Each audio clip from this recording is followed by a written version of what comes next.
Welcome to the Ames podcast. I'm Melanny, joined today by Emma, and Amanda.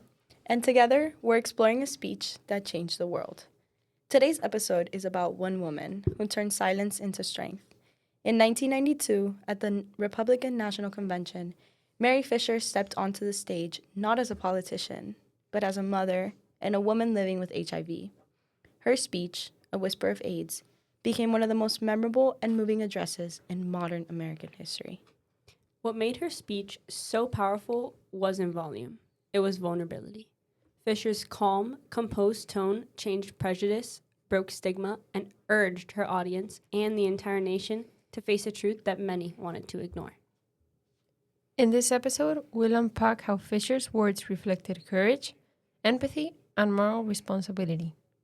We'll look at the context of the AIDS crisis, the audience she spoke to, the rhetorical power of her delivery, and how her speech still matters today. So take a breath. Imagine yourself in that convention hall in 1992. Thousands of delegates, reporters, and political leaders all staring at you. And in the middle of it all, a single woman standing calmly before the world, ready to break the silence. To understand Mary Fisher's impact, we have to look at what came before her words. In the early 1980s, AIDS began spreading in the United States. At first, the cases seemed small. A few people in Los Angeles with a mysterious illness called PCP, a lung infection. But soon, it became clear that something was far more serious. By the mid-1980s, thousands of people were dying. Between 1981 and 1987, up to 50,000 people were diagnosed, and almost all of them died. It wasn't just a disease, it was a civil uproar. But the tragedy wasn't just in the numbers. It was in the people's silence. People didn't understand how HIV spread. They were afraid. So some believed you can get it from touching people, or sharing a cup, or even just from mosquitoes. And many thought those who had it must have deserved it. The fear created isolation. Families rejected their loved ones. Entire communities turned away. And through it all, government leaders avoided this topic like the plague. I think 7 people at that time. I was 23, I think it was. At the time, nobody knew what caused it. It was bathhouses and poppers, and I had never gotten near either of those. That's what they said they thought it was. My roommate said, I want to go get tested for that disease. And I'm like, well, you don't do drugs. We went to support him, and we all got tested together, and we all got tested positive together. And Tony's dead, and Jim is still alive. I felt so alone, even next to somebody. Absolutely. Completely alone. If I'm dying from anything, I'm dying from the fact that not enough rich, white, heterosexual men have gotten AIDS for anybody to give it. All the newspapers I read tell me that IV drug users and homosexuals still account for the overwhelming majority of cases and those at risk. AIDS is a test of who we are as a people. Even as thousands died, AIDS was seen as a taboo issue, which was only associated with gay men and drug users. That's what made the late 1980s and early 1990s so desperate for those affected with the affliction. There were campaigns that tried to raise awareness, like America Responds to AIDS, but progress was painfully slow. The people most affected were being ignored, and stigma was winning over awareness, leading to thousands of deaths. Now imagine standing in front of one of the least sympathetic audiences possible, the 1992 Republican National Convention, and telling them that AIDS was not someone else's illness. That's exactly what Mary Fisher did that day.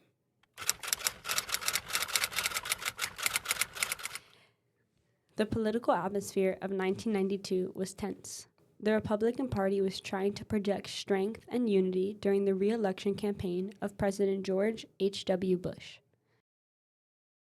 Their platform focused on conservative values, opposition to abortion, rejection of LGBTQ rights, and talk about family values.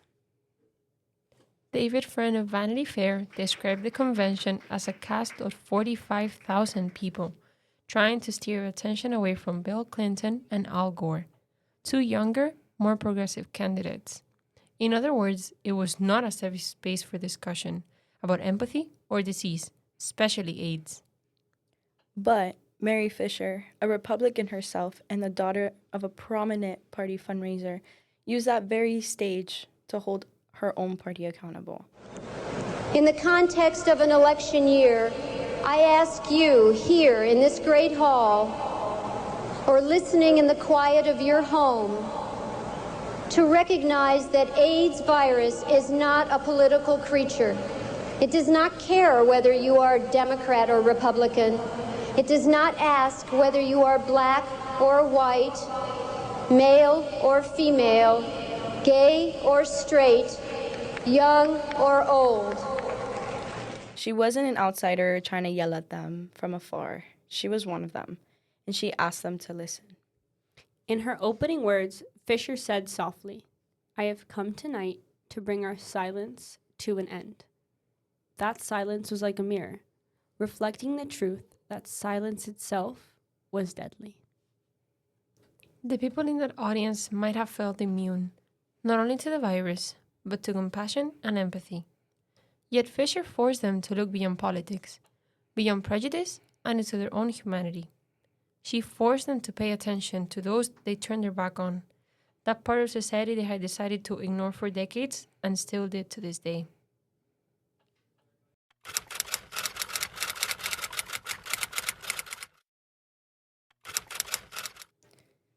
I want to talk about how she did just that, how her language turned fear into somewhat of an understanding. The first thing that stands out is her use of metaphor, specifically the whisper. The word suggests something barely spoken, almost hidden. Fisher uses it to symbolize how the society refuses to talk about AIDS openly. By naming her speech A Whisper of AIDS, she emphasizes that same silence that is not talked about. Exactly. And she layered her speech with anaphora, the repetition of key phrases like "it is" and "we must." Those repetitions created rhythm and urgency, which pulled the listener in, as if each sentence builds on the heartbeat of the one before it. She also used contrast in a really clever way. Fisher was a heterosexual mother with no substance abuse disorders, speaking about a disease that many believed only affected gay men and drug addicts, people with no family and no hope. By showing that AIDS did not discriminate based on sexual orientation, political party, or gender, she shattered the stereotypes many had built on for decades, especially the Republican Party. Her story made it personal, and that's what made it powerful. It also made it one of the most important addresses of the 20th century. Another great choice she made was in her tone. It was steady, dignified, and calm. She didn't yell, she didn't dramatize any of her words. She let her vulnerability speak for her, and that's how others listened. Though I am white and a mother, I am one with a black infant struggling with tubes in a Philadelphia hospital. Though I am female and contracted this disease in marriage and enjoy the warm support of my family, I am one with the lonely gay man sheltering a flickering candle from the cold wind of his family's rejection. As one analyst wrote, she looked her audience in the eye and spoke as if a personal conversation was being had, not a performance. Her emotional appeal, or her pathos, was undeniable. She spoke of tucking her children into bed, of a baby dying alone from AIDS, and of a man rejected by his family. Each story was a call for empathy, reminding the audience that compassion is a moral duty. And she didn't just rely on emotion. Her ethos or credibility came from her authenticity. She was both an insider and an outsider, a Republican mother living with HIV. That combination gave her moral authority that few others had, and helped her speak from the heart. Finally, she closed it off with an allusion, referencing Martin Niemöller's Holocaust poem, First They Came. She reminded her audience that silence in the face of suffering is complicity, and that to just look the other way using the justification that it is not going to happen to you is dangerous. And in that moment, her whisper carried the weight of history on her back. When she finished, the audience was completely silent, like this. That silence, which at first was discomfort, slowly became respect, and then came a standing ovation. Even those who disagreed with her politically couldn't ignore her courage. The media praised her authenticity, and she became a national symbol for compassion. She went on to create the Mary Fisher Care Fund, and later represented the United Nations program on HIV/AIDS. Her speech didn't immediately change any policy, but it did start the conversation. As researcher Padmasi explained, activism and speeches like Fisher's helped shift public perception and pave the way for change, even if the legislation may lag behind. It also set a model for what public speaking should be: honest, emotional, and purposeful. Fisher wasn't performing for applause. She was speaking to save people's lives, including her own. And that's why her speech is still listened to today, because it shows how words can dismantle prejudice. It represents the power words have and how effective a well-worded address can be, even to those who completely disagree with you. In a room full of power and politics, one quiet voice reminded the nation that compassion has no party.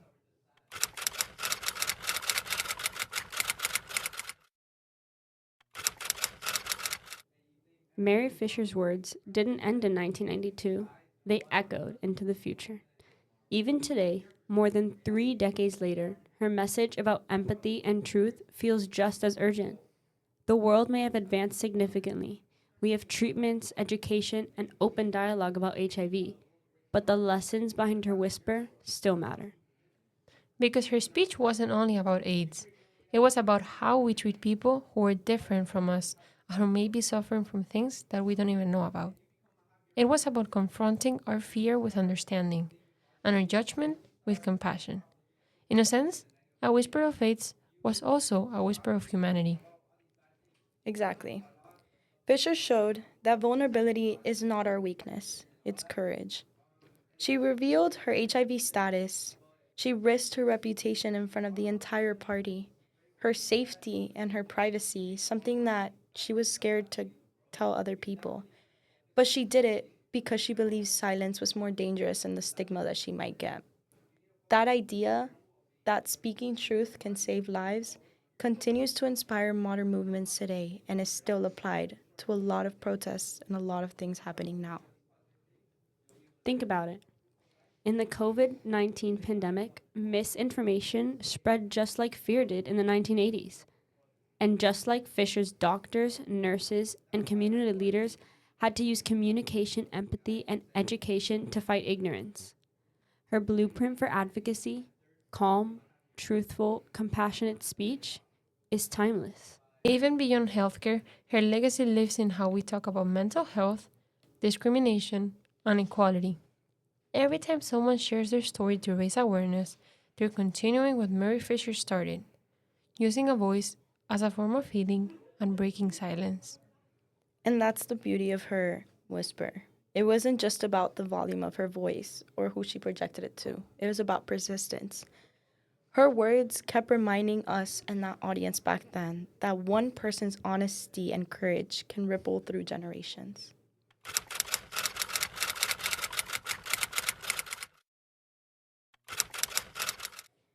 When we think about Mary Fisher's A Whisper of AIDS, it's easy to see it as a moment locked in history, something in the past, a speech that belongs to 1992, to the Republican National Convention, to a past crisis. But the truth is, her whisper never really ended. It continues to echo through every classroom, every campaign for awareness, and even voices that dares to speak when silence feels safer. And that's what makes the speech more than just rhetoric. It's a reminder that public speaking, real public speaking, isn't about fancy words or dramatic gestures. It's about the courage to use your voice when the world would rather stay quiet. Fisher didn't have a loud microphone or a cheering crowd at first. What she had was authenticity, and that's what gave her whisper power. Her speech captures what communication truly means: connection. She connected science to emotion, politics to humanity, and fear to understanding. By speaking as both a Republican and an HIV-positive woman, she bridged two worlds that were never meant to meet. And through that bridge, she taught us something essential: that empathy begins when we stop labeling people and start listening to them. It's remarkable, really. Her delivery wasn't angry, it wasn't desperate, it was a grace under pressure. Calm, sincere, and deeply human. That calmness gave her credibility. It told the audience, I'm not here to shame you, I'm here to invite you to care. And that's a lesson every speaker, every leader, and every citizen needs to learn from. Because silence, whether it's about AIDS, mental health, inequality, or injustice, is just as dangerous. Silence allows misunderstanding to grow. It allows stigma to live longer than truth. And yet, Fisher showed us that even the smallest voice can cut through darkness. She also showed that courage doesn't always look like shouting. Sometimes, courage is the quiet person standing in front of thousands, saying the thing no one else will. And that's what makes her message timeless. In every era, we face new versions of the same silence, and we need new voices willing to whisper against it. What I think I find most inspiring is how her message applies to all of us, even outside of politics or healthcare. Each of us carries a sort of whisper, something we believe in, something that matters deeply to us, but that we might be afraid to speak out about. Fisher's legacy challenges us to find that voice and to use it, to replace judgment with understanding and empathy with action. Public speaking, at its heart, is an act of service. When done right, it's not about attention, it's about bringing awareness. Mary Fisher didn't speak for herself, she spoke for millions who couldn't. And that's what makes her speech, A Whisper of AIDS, a masterpiece of compassion and clarity. Her words remind us that great speeches don't just change opinions, they change people. They reach into places where logic alone can't go. And once you've heard them, you carry them with you. Just as we carry Fisher's whisper in classrooms, hospital, in our daily conversation about kindness and inclusion. So as we close, we want to leave you with this thought. If one woman's whisper could move a nation, what could all of us do if we spoke with that same honesty and empathy? What silence could we break, and what lives could we change? Mary Fisher once said, "Silence has made AIDS a killer." Her words remind us that silence, in any form of injustice, is never neutral. It always takes a side. And choosing to speak, or even whisper, is choosing to fight for humanity.